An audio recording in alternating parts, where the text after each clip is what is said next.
America में Donald Trump के राष्ट्रपति बनने के बाद वहां अवैध रूप से रह रहे भारतीयों को उनके देश भेजने की तैयारी हो चुकी है। भारत सरकार ने अपने सभी नागरिकों की पहचान करने और उन्हें वापस लाने के लिए डोनाल्ड ट्रंप प्रशासन के साथ मिलकर काम करने का संकेत दिया है। साउथ चाइना मॉर्निंग पोस्ट ने अपनी रिपोर्ट में इसकी जानकारी दी है। मामले से परिचित लोगों के मुताबिक अमेरिका में रह रहे 18,000 अवैध भारतीय प्रवासियों की पहचान हुई है, जिन्हें वापस घर भेजा जाना है। ट्रंप ने शपथ ग्रहण के पहले दिन कार्यकारी आदेश पर हस्ताक्षर किए हैं, जिसने सामूहिक निर्वासन के लिए आधार तैयार किया है। साउथ चाइना मॉर्निंग पोस्ट की रिपोर्ट के मुताबिक अवैध प्रवासियों को वापस भेजने के लिए भारत सत्यापन करेगा और निर्वासन की प्रक्रिया शुरू करेगा। नाम न बताने की शर्त पर लोगों ने बताया कि अवैध प्रवासियों का आंकड़ा इससे कहीं अधिक हो सकता है, क्योंकि ये स्पष्ट नहीं है कि अमेरिका में कितने प्रवासी अवैध रूप से रह रहे हैं। अमेरिका में पश्चिमी भारत, खासतौर पर पंजाब और गुजरात से युवा अवैध रूप से अमेरिका में घुसने में सबसे आगे हैं। डोनाल्ड ट्रंप ने अपने चुनावी अभियान में अप्रवासन का प्रमुख मुद्दा बनाया था। सोमवार को अपने शपथ ग्रहण के कुछ घंटों के भीतर ही नए राष्ट्रपति ने उस वादे को पूरा करने के लिए कदम उठाया। ट्रंप ने कार्यकारी आदेश के जरिए जन्म के आधार पर मिलने वाली अमेरिकी नागरिकता को समाप्त करने और अमेरिका मैक्सिको सीमा पर सैनिकों को तैनात करने का फैसला किया है। ट्रंप के आने के बाद भारत ने सहयोगात्मक रवैया दिखाने की कोशिश भी की है।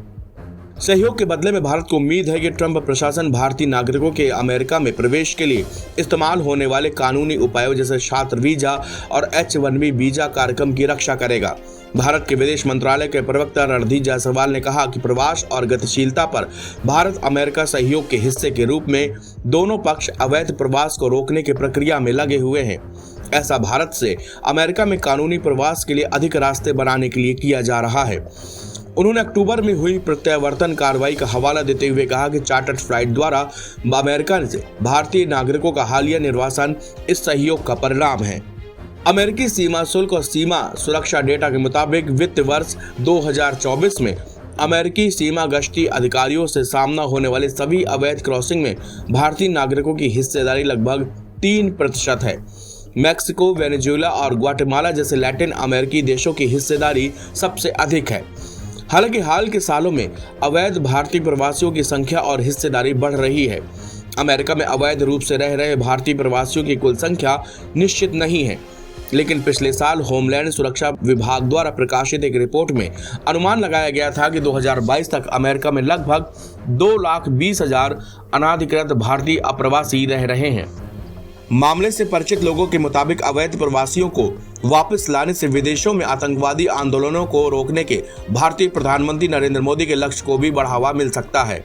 अमेरिकी जमीन पर खालिस्तान समर्थक आंदोलन को जगह मिल रही है, जिसे भारत अपने लिए खतरा मानता है। भारत ने इस आंदोलन पर नकेल कसी है और अधिकारियों का कहना है कि अमेरिका और कनाडा के समूह के कुछ समर्थक अवैध प्रवासी हैं। भारतीय प्रधानमंत्री नरेंद्र मोदी के ट्रंप के साथ मैत्रीपूर्ण संबंध है और उन्होंने नए प्रशासन का स्वागत किया है, लेकिन नई दिल्ली अमेरिकी राष्ट्रपति की किसी भी अप्रत्याशित कार्रवाई से सतर्क है, खासतौर पर जब अमेरिकी राष्ट्रपति ने कहा कि वह 1 फरवरी तक मैक्सिको और कनाडा पर 25% टैरिफ लगाने की योजना बना रहे हैं। ट्रंप ने बार बार शिकायत की है कि भारत के उच्च आयात कर अमेरिकी बाजार को नुकसान पहुंचाते हैं और उन्होंने नई दिल्ली पर टैरिफ बढ़ाने की बात कही है। NBT ऑनलाइन की रिपोर्ट।